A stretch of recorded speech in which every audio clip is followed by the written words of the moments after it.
¿Tienes una tos que no te deja dormir? Este remedio natural podría cambiar tu noche.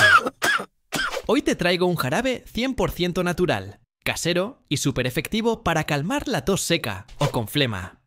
Solo necesitas una cebolla morada, 2 cucharadas de miel pura, jugo de un limón, un trozo pequeño de jengibre. Corta la cebolla y el jengibre en rodajas. Ponlos en un frasco de vidrio. Añade la miel y el limón. Déjalo reposar mínimo 8 horas. Y listo. Tómate una cucharada cada 4 horas. Este jarabe alivia la tos, desinflama la garganta y fortalece tus defensas. Dile adiós a la tos sin químicos.